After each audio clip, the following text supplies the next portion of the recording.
E aí, pessoal, beleza? Mais um videozinho aqui, indo falar dessa bosta desse time, né, que eu tava elogiando no vídeo passado. Aquele cara lá que elogiou o Corinthians no time passado, ele morreu, ele não existe. Eu matei ele e enterrei no quintal. Enfim, vamos falar dessa bosta desse jogo aqui, esse jogo terrível. Porque, gente, ó, uma coisa é a gente ser dominado, sei lá, pro Atlético Mineiro, mesmo que esteja numa fase ruim, sabe? O Internacional, mesmo que quase tenha sido rebaixado. Agora o Vasco, mano. O Vasco. Não dá, né, viado? Não dá. Tipo assim, tem times que a gente entende ser dominado porque são times constantes, são times com bons jogadores. Por mais que o time esteja numa fase muito ruim, às vezes a questão do time estar numa fase ruim é questão seja mais uma questão técnica do que uma questão de jogadores, sabe? Não tô dizendo que o Vasco tem jogadores terríveis, porém o elenco dele comparado ao elenco de quase todo o campeonato, eu acho que fica em terceiro ou quarto lugar de piores elencos, sabe? Claro, deu uma melhorada bastante, assim, tem alguns jogadores que se tornaram bem mais interessantes, né?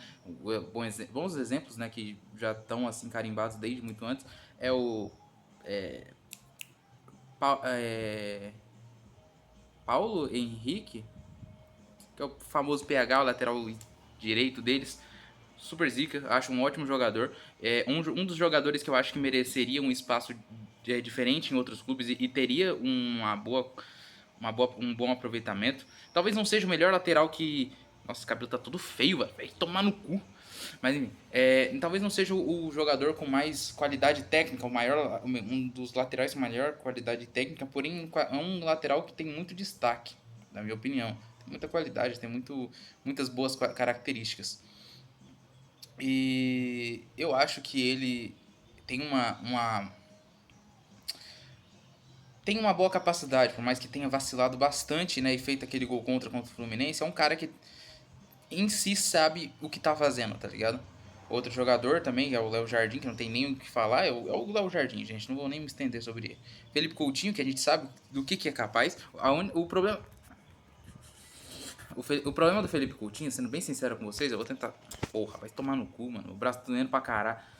O problema do Felipe Coutinho, sendo bem sincero com vocês, é que ele é muito inconstante. Um jogo ele tá indo muito bem, no outro ele aparece muito mal, sabe? Aparece muito pouco ou só some dentro de campo, né? O Verratti, hoje, eu acho que ele só jogou no segundo tempo, pelo que eu lembro. Hoje não, né? Ontem, no caso. Ele jogou só no segundo tempo, né?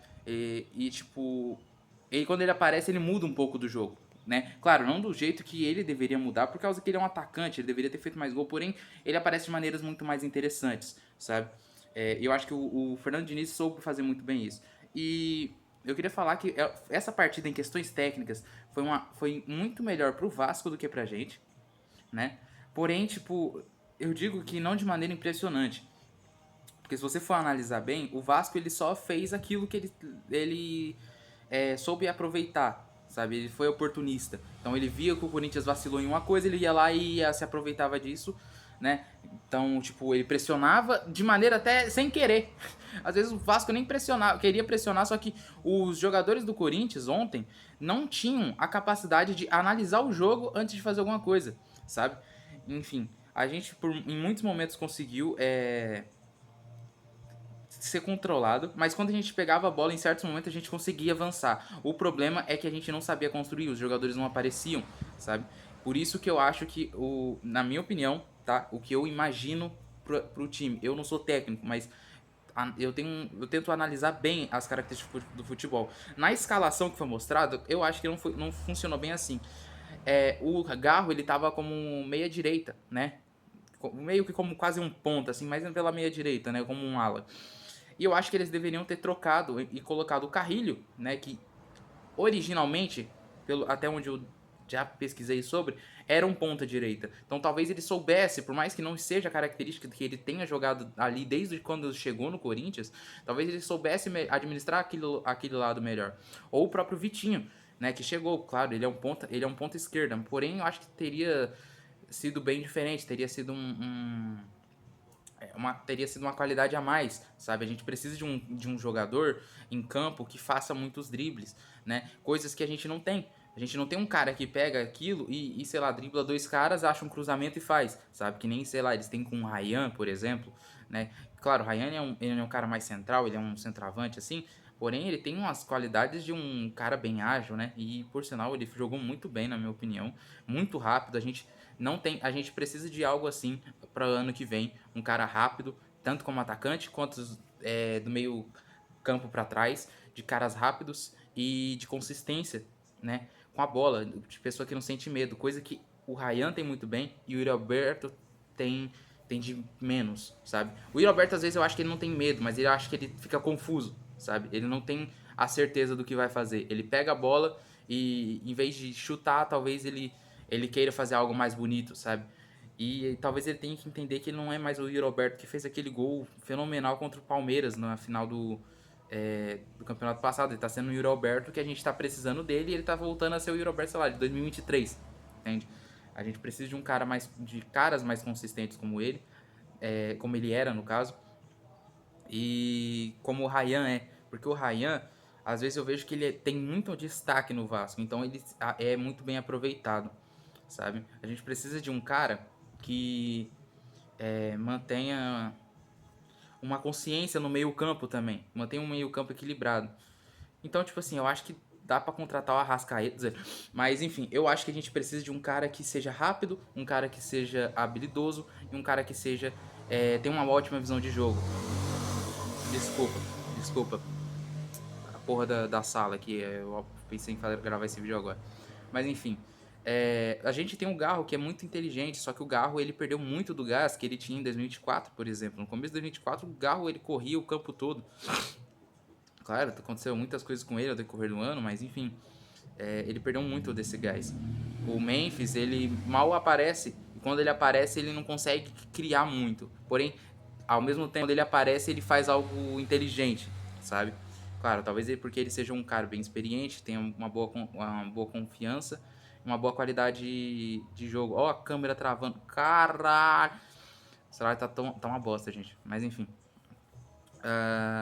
Eu acho que é isso que eu tenho pra falar do time. Eu acho que o time ele precisava de uma consistência melhor em campo. E ele precisava de ser mais esperto, entende? Precisava ter uma visão melhor. Porque a gente foi completamente dominado. E eu entendo o que talvez, né? Porque muita gente questionou, eu vi muita gente questionando isso no ao vivo, que era o porquê do Martinez estar é, indo como titular, né, hoje no lugar, sei lá, de que o Carrilho poderia estar, ou que o Maicon poderia estar. Mas eu acho que eu entendo um pouco disso, que foi uma busca por alguém rápido, sabe? Alguém ágil. E o Martinez, ele é rápido, ele corre muito. A gente viu isso o ano inteiro, todos os momentos. Só que o Martinez, ele é o cara que... Ele pega essa velocidade dele e ele não consegue juntar ela com bons passes, sabe? E eu acho que ele tem boas características para passe. Porém, ele não consegue fazer isso ao mesmo tempo que ele tá correndo, sabe? É quando você, sei lá, tá correndo com seu amigo, você tá correndo com seu time, sei lá, jogando com seus amigos aí no campinho, e você vai cruzar, só que você cruza muito mal, sabe? Você talvez não tenha que se exigir tanto, né? Mas para um jogador de futebol profissional, a gente tem que exigir isso, sabe? E talvez buscar essa característica dele não é o correto, né? Mas não deixa de ser um cara que às vezes aparece e faz uma coisa ou outra bem interessante pra gente. Enfim, voltando a outros pontos, eu acho que o Matheus Bidu, que desse ano, né, e talvez no final do ano passado, tem sido muito inteligente, tem sido muito interessante. O Matheus Bidu ontem foi um pouco menos consistente. Talvez ele não tenha sentido o peso. Eu acho que ele não sentiu um peso nenhum. Mas eu acho que ele talvez não tenha conseguido encontrar o time. E o time, né, também não conseguiu encontrar ninguém. Assim como não conseguiu encontrar o Memphis ou o Yuri. E quando encontrava, o time encontrava o Yuri não conseguia encontrar o gol, sabe? O Yuri fez. Ele perdeu duas boas chances, né? Mas se tivesse, mesmo que uma daquelas chances seja impedida, talvez tivesse mudado um pouco da dinâmica do time, sabe? O Corinthians, a gente viu isso, né? Uma coisa que me deixou com muito medo no segundo tempo contra o Vasco foi porque eu acho que vocês que assistem o time sabem como o Corinthians funciona. Ele começa muito bem, não que ontem tenha começado, mas ele começa muito bem, tendo várias vantagens, é, mudando completamente o jogo, dominando times que nem faz sentido ele dominar, né? Que eu já vi isso acontecendo com. Isso aconteceu com o Cruzeiro, já aconteceu com. Aconteceu com o Flamengo? Não lembro, né? Não naquela goleada, mas tipo, no segundo jogo contra o Flamengo eles começaram bem melhor. Contra o Botafogo foi assim.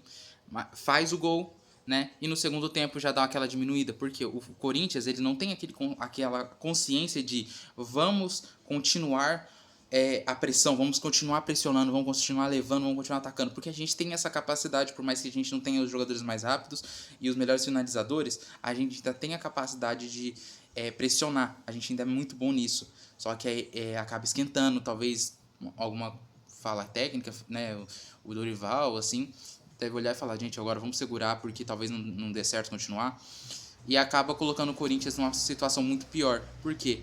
Se a gente continua pressionando, talvez saia menos chances de gol para o adversário do que a gente não pressionar. Sendo bem sincero, por causa que o Corinthians é visível que ele é muito ruim defensivamente. O Hugo Souza não tem muito o que falar porque ele é muito bom, ele tem uma ótima qualidade, é um bom goleiro, de verdade, não tem nem o que falar. Só que às vezes o Hugo Souza não consegue fazer todos os milagres que a gente espera que ele faça. E às vezes a gente acaba esquecendo que a defesa tem que dar um apoio também, sabe? Tem que dar um apoio muito grande para isso. E a gente não tem defensores tão bons assim. Eu acho que os nossos melhores defensores já estão em campo, mas a gente falta uma peça, né? Que, tipo assim, eu acho que o Gustavo Henrique é um cara muito inteligente, muito interessante, tem feito partidas melhores a cada dia, só que não é aquele melhor, tipo, sei lá, uma partida ele tá num nível bom, na outra ele tá um nível muito melhor. Não, é uma distância muito mínima, porém ele ainda fica interessante, sabe? Eu acho que o que aconteceu com ele no começo do ano, aquele gol contra, né? Contra o Barcelona de Guayaquil, que por sorte estava impedido, né? O lance que aconteceu, mas ele deu um gol contra para eles de qualquer forma, mas o lance foi impedido. Deve ter mexido muito com ele e a constância dele mudou completamente. Caralho, tem uma espinha aqui. Mas a constância dele mudou completamente. A inteligência dele foi muito evoluída e eu acho que ele se tornou assim o nosso melhor zagueiro em campo hoje. Melhor, tipo assim, hoje num geral, no ano, o melhor zagueiro, né? O melhor os nossos temos dois laterais que são muito bons. Não sei se eu posso dizer que são os melhores laterais que a gente teve nos últimos anos, né?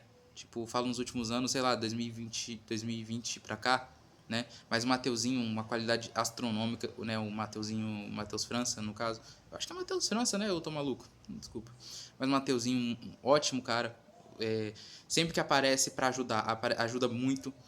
Salvou a gente muitas vezes. E o Matheus Bidu, não tenho nem o que falar. Um cara astronômico, ótima qualidade técnica. E, tipo, tem evoluído demais, sabe? Enquanto o Gustavo Henrique vai evoluindo aos poucos, o Matheus Bidu, ele vai evoluindo e ele tenta aparecer mais, sabe? Porque eu acho que ele colocou um negócio na cabeça dele que os outros jogadores deveriam colocar, que é o time não vai conseguir fazer tudo sozinho, os atacantes não vão conseguir fazer tudo sozinho, então a gente tem que dar esse apoio, sabe? Enfim, eu acho que é isso. Eu acho que contra o segundo jogo pode ser diferente, mas ao mesmo tempo dá medo, né? Mas a gente já enfrentou muita coisa com esse time, né? Já não é a primeira final que a gente vai na casa do rival. Então eu acho que agora vai ser diferente. Desculpa os ângulos da câmera, mas o braço cansa, tá? O braço cansa. Eu não tenho nenhum lugar para apoiar, não posso apoiar no sofá, porque senão eu vou ficar tudo feio e a iluminação tá até que melhorzinha agora, tá? Eu acho que é isso que eu tinha para falar. Não tem muito o que dizer. Foi mais uma questão, uma visão mais técnica do que uma visão do jogo mesmo. Mas eu acho que o Corinthians pode. Caralho, fuzilaram. Mas enfim, eu acho que vai ser melhor o próximo jogo, eu espero. Espero que o Dorival veja que ele foi previsível e que o Diniz ele é mais previsível ainda. Porque vendo todos os jogos, não só do Diniz no Vasco, Diniz no Cruzeiro, Diniz no Fluminense, Diniz, ele sempre tem estratégias que a gente consegue ver os pontos, sabe? Enfim, é isso. Eu agradeço a todos vocês que estão vendo meus vídeos. Eu vi que meu vídeo ano passado pegou 30 visualizações. Especial de 30 views, oh yeah!